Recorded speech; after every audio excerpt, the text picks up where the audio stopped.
আপনারা জানেন বর্তমান যে রৌপ্য ফিতনা আমাদের সামনে আছে সেটা হলো হিন্দুত্ববাদী উগ্র সংগঠন, সেটা হলো ইসকন নামে আমাদের দেশে আত্মপ্রকাশ করেছে। তারা কিভাবে মুসলিম মেয়েদেরকে সতীত্ব নষ্ট করা যায়, সতীত্ব নষ্ট করে বেরঙ্গনাকে কিভাবে বাসায় দেওয়া যায়, এই ষড়যন্ত্র নিয়ে আমাদের দেশে তারা এজেন্ডা বাস্তবায়ন করার পিছনে কাজ করতেছে। ওহে মুমিন মুসলমান, সতর্ক থাকতে হবে।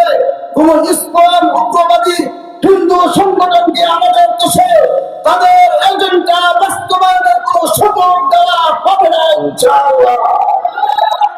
ইমানদার যতদিন পর্যন্ত এই পবিত্র জমিনে জিন্দা থাকবে ততদিন পর্যন্ত ইসলামের কোন এজেন্ডা আমাদের এই পবিত্র জমিনে বাস্তবায়িত হতে পারবে না ইনশাআল্লাহ।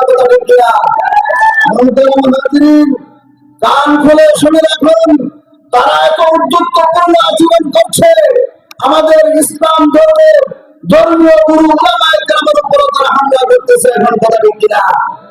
তারা এত চিন্তা করতে পারে না এই বাংলার পবিত্র জমিন ৩০৭ আউলিয়ার জমিন, ইঞ্চি ইঞ্চি মাটি আমরা রক্ত দিয়ে ক্রয় করেছি, এই স্বাধীনতা আমরা ক্রয় করেছি। ইমানদার এখানে আছে থাকবে, ইমানদারকে নিশ্চিন্ন করার ষড়যন্ত্র কখনো বাস্তবায়িত হবে না ইনশাআল্লাহ।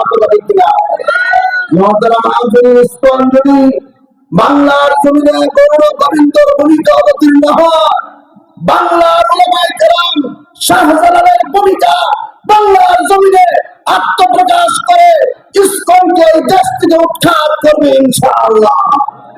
মুহতারাম হাজিরিন, আমরা সতর্কবাণী উচ্চারণ করছি, আমরা যদি মাঠে নামি ইসকনের বাংলার জমিন থেকে হাওয়ায় উড়ে যাবে, ইসকনের কোন ঠিকানা নাম ঠিকানা বাংলার জমিনে থাকবে না। কথা ঠিক কিনা? মুহতারাম হাজিরিন, ইমানদার ইমানকে হেফাজত করার জন্য, ইমান নিয়ে কবরে যাওয়ার জন্য আমরা প্রস্তুত আছি তো ইনশাআল্লাহ?